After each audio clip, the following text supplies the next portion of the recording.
Now, there is on a parallel track people who voice strong views about the immigration debate, and that's all fine. I'm sure the vast majority of them don't want to see anyone come to harm.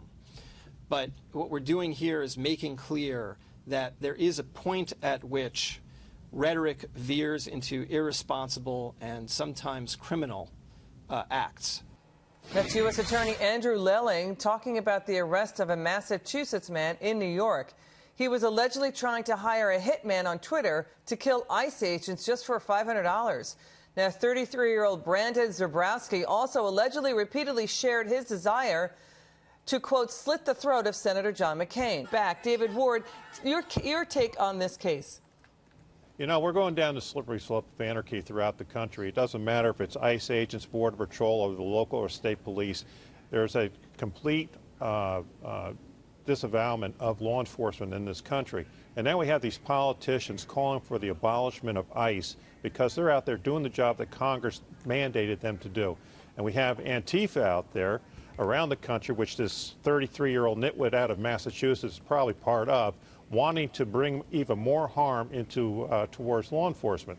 Look at Portland. They took over the entire area of the ICE office in Portland, Oregon, set up a camp and threatened ICE agents and ICE personnel coming and going from their office over a false narrative.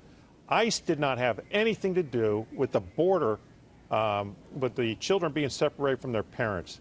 ICE does not raid churches. ICE does not raid schools. But this is the mantra, this is the missive that the Democrats are throwing out to these people out here that are believing everything that the Democrats are telling them.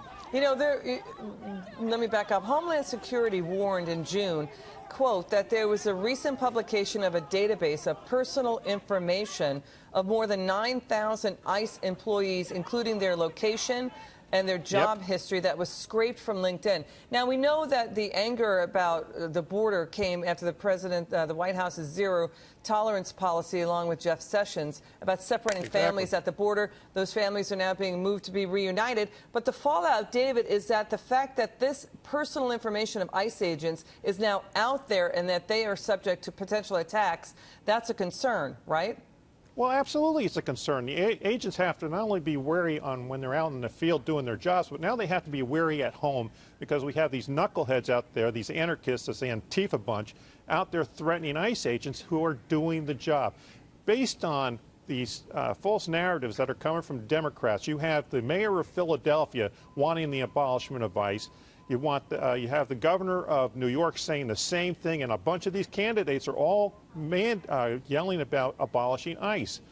It feeds into the hatred that these Antifa and these anarchists have against law enforcement in the first place. Let me just break in, because Homeland Security is telling their ICE workers, keep your doors and windows at home locked. That's the advice there. Well, you have to. You have to take precautions now because of what's happening. All right, let's get to this case. Moving on, a previously deported illegal immigrant from Honduras, his name is Juan Ramon Vasquez. He allegedly raped a 5-year-old child after Philadelphia authorities ignored an ICE detainer and released him. He is now pleading guilty to illegal reentry. He faces up to 2 years in federal prison. David, this case is beyond words. This is the kind of repugnant evil and violence that the Trump White House wants to stop. Here we have another prior deport. This guy's already been deported from the country, back in the United States, in Philadelphia, gets released by the local authorities, and goes out and rapes a 5-year-old kid. The Democrats do not give a damn about our citizens and their health and welfare. A 5-year-old child.